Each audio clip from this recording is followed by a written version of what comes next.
What's up, everyone? Welcome back to the Collider studio at the Supper Suite at TIFF 2022. I am so excited to be talking to the two leads of Weird, which absolutely was the perfect way to kick off the Midnight Madness lineup at this festival last night. Good. I could not believe the energy in that room. I mean, it's hard. There are very few rooms you walk into with Al that don't have just a huge amount of energy and love for that man in them. So yeah, it was, and Eric pointed out earlier, there's a fairly significant overlap in the Venn diagram of like Al fans and film nerds. So I feel like it was a really perfect, and I use nerd obviously lovingly and inclusively of myself, but it's a perfect place to start it. Oh, absolutely. So Eric was supposed to join us. He's not here. I did want to pose my first question to you two in case you knew this. Was the film always titled Weird, the Al Yankovic Story, or was there ever another idea floated? Because there's so many different ways you could format that. What was the Funny or Die one titled? Was it titled Weird? I think it was. I think it was was also Weird, the Al Yankovic Story. Yeah, I don't think there was ever another. I'm fascinated that you think that you could. To me, there's only one thing you could. Because it could just be weird. It could just be the Al Yankovic Story. Yeah, it has to be dramatic, though. I think I'm sure Eric liked the idea of like a title and a subtitle. Exactly. Like we really should have gone further with that. Based on how long Al's tour names are, we could have had many subtitles. I feel like it could have been one of those mile-long titles, which would have been an SEO nightmare for us. I'm glad you didn't do that. All right, Daniel, my first question for you now. So I know Eric and Al were very confident in you playing this role in the film, but when they came to you with it, how did you feel about your own ability? Was there anything you circled and said, like, listen, I don't know if I could do that? I mean, yeah, the accordion, obviously, but I did. My first reaction was when they came to me was like, wait, okay, like what? Was very excited and flattered, but also not fully understanding. You know, there would be people that I would think of as more visually closer to Al, or people that would be a more obvious choice in that way. But then as soon as I read the script, and I was like, oh, right, that's not what we're doing. Like, accuracy is not the name of the game here. And I, realized that, as soon as you read the script, you're like, oh yeah, Al's biopic couldn't have been anything else but this. Like, it's a parody of the idea of biopics, and as Eric said, not just music biopics, but all of them. So as soon as I sort of got the joke and saw what was happening, I was like, oh yeah, I can see my way into how I fit into this. Really is a genius idea to approach a biopic about him. It's amazing, yeah. Evan, for you, given what Daniel just said about the script, when you were first, because I think you said you got it in an email that said, do you want to play Madonna? Yes. What were you thinking, and then what was your first reaction when you read the script and realized what kind of Madonna you would be playing? I was just cackling the whole time. I was cackling the second I opened the email and it said, you've been offered the role of Madonna, and then I read the premise. I knew it was Weird Al. I knew Daniel was going to do it, and I was just over the moon immediately and didn't stop laughing the entire time throughout filming, throughout everything. It was just like a joyous experience all around for everyone, really, like cast, crew. I mean, it was just one of those things where when you showed up to work, it was like, if you're not having fun doing this, what are you doing? Mm-hmm. You could feel it while you're watching. Absolutely. I feel like that's the only way a movie like this works, if you have that vibe on set. Yeah, I don't know what this movie would look like if we'd had a terrible time shooting it, and it also would have felt like, I don't know, like, yeah, what a waste of life to be shooting the Weird Al movie and not have a good time. Yeah. I know you guys shot the movie in 18 days, which, like, my brain can't process that, and I know everyone always wants more time and more money, but is there anything about the way that this set operated that you wished other sets out there would do, even if they had the biggest budgets and many months to film? I wish everyone was committed and as good as Dan is at acting and knowing lines and being fully ready and committed the second things start rolling. That's very kind. And ditto. I mean, yeah, you're right. This film doesn't get made unless everyone in the cast and the crew is like on it, and also Eric, our director, was so prepared. Like, gonna say, yeah, it's it does. It puts other sets to a little bit to shame. Like when you're like, okay, because we shot for. I mean, so the whole shoot was 18 days. I shot for 14. You shot for how many days? Week. Like 8, maybe like 7 or 8 days. Like it was really rapid. So unless everyone is firing on all cylinders, it doesn't happen. So getting, and that's what I love about being on set, is when you feel like you're in the middle of this thing that everyone is working together for this goal. It's a really like energizing experience. So one thing about your experience that I'm really curious to hear more about is the fact that Al was physically there on set. And I know when you're making a biopic, this is a parody, of course, but I know when you're in that situation, it could be really intimidating to have the real person there. But it sounds like you had a really good collaboration. So what is the key to how the two of you work together so you could strike that right balance between, you know, bringing a degree of truth to his story and honoring his experience, but having a role that feels like your own and you have creative freedom? Yeah, I mean, I think definitely there was a lot of license and freedom was given by the fact that it's not just like it's not just a straight Al biopic and impersonation. Like that, I think gave you a lot of freedom to be like, okay, you know, it doesn't. This is a version of this person, and I'm also really lucky that Al's nice and that he wasn't like sitting on set like a hawk, being like, you did that wrong. You know, he's very, very generous. Most of the notes that I got from him were musical, and particularly about the accordion. Like he was like, "Can you be a bit more expansive in how you're pumping it?" Like, because you're a bit cautious with that, and he's like very expressive with it. So I think he was a bit concerned that I was going to make him look like a shy accordionist. So there was that, but like generally speaking, it was intimidating. But also, as Evan said earlier, like when you would see him laugh at something, you'd be like, okay, great, I can go home. Like this is it's a very good seal of approval. Yes. What about Eric? How can you tell when you're absolutely crushing a take? Is there anything he does behind the monitor that gives you the feeling like he's loving this right now? It's a comedy. It's like if people are laughing, then you're doing it right. Yeah, usually. Yeah, and especially on the especially like if they're laughing, and also frankly like if they move on. Like if that's true. If you're not doing multiple if takes. you're not doing a third and fourth, then you're like, point. okay, we got it, we're fine. Yeah. I need to go back to the accordion. I love music. I love trying to pick up new instruments. For anyone out there who sees this, I have not. Okay. So for anyone out there who sees this movie and feels inspired, what is like a very basic 101 tip or trick that could, you know, get them going with it a little quicker? Have a friend who is self-taught and has the time to teach you, because that's what I did.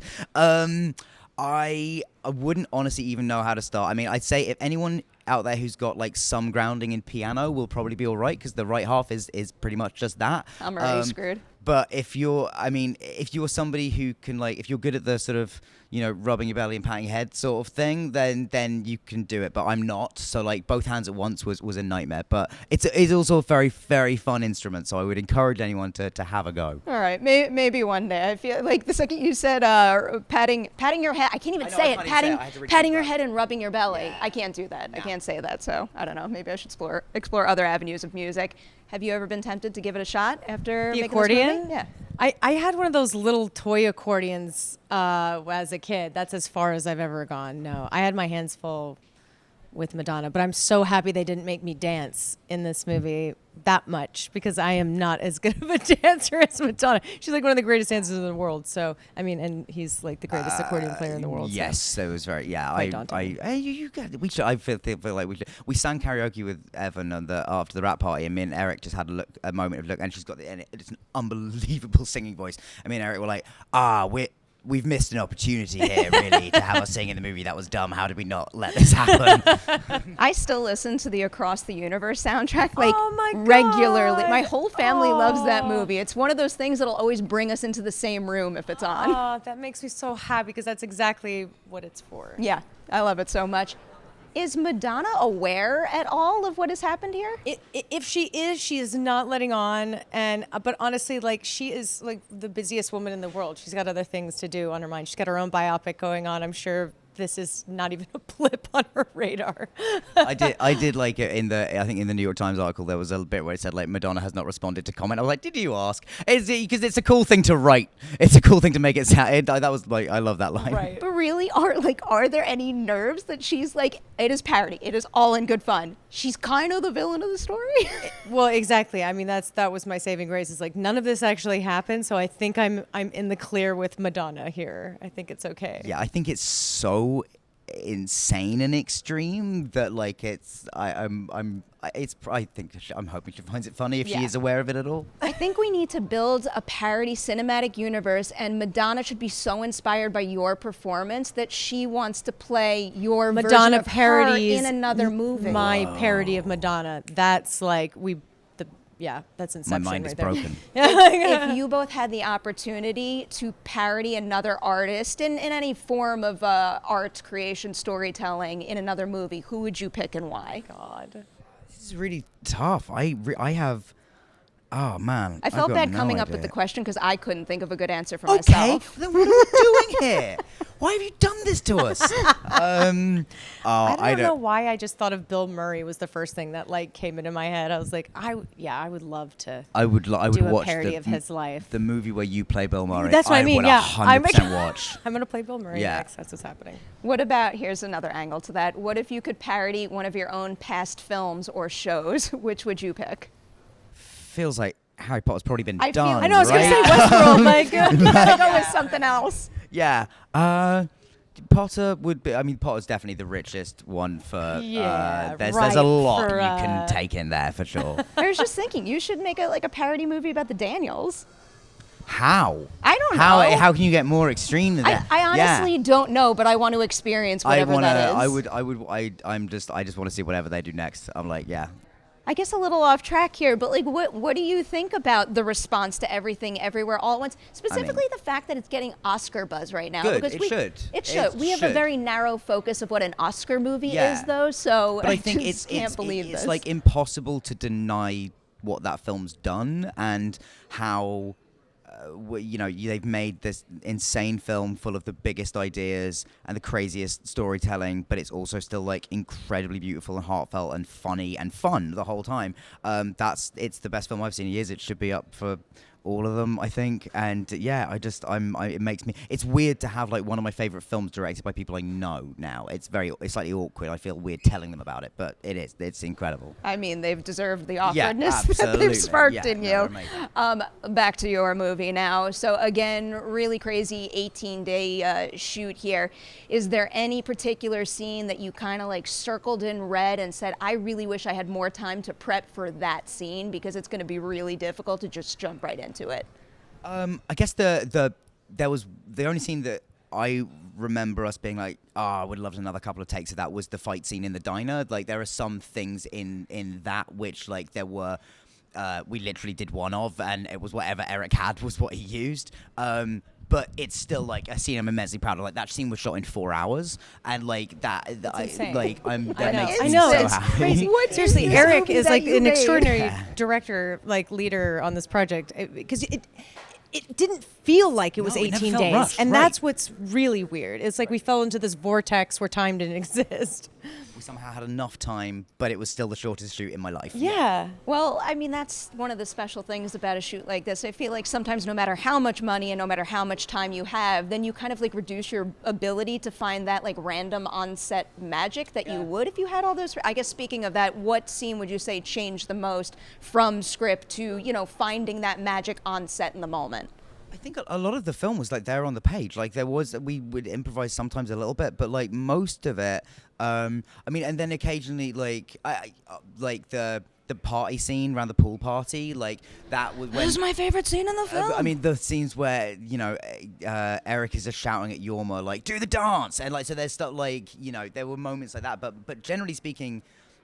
Again, like to keep repeating, it's such a tight shoot, but like most of it was there. Like it was all the insane stuff that, if anything looks like ad-libbed, it was probably not. It was probably in the script. Same for you, Evan. Is there anything that like came to you on the moment, on the spot? No, but because again, it was a short shoot, and so you don't get to improvise as much. You kind of like stick, but we would throw in jokes here and there every now and then. But yeah, for the most part, it was absolutely on the page. I'm just trying to think of anything we added, but it was there, yeah. Well, I mean, if this was what was on the page, better off that you stuck with it because it's very funny and I could keep you here all day literally talking about every single set piece in this film. Huge congratulations. Thank you so much. Enjoy TIFF. Thank you for being here. Thanks to everybody out there watching. We'll see you soon with more TIFF 2022 interviews.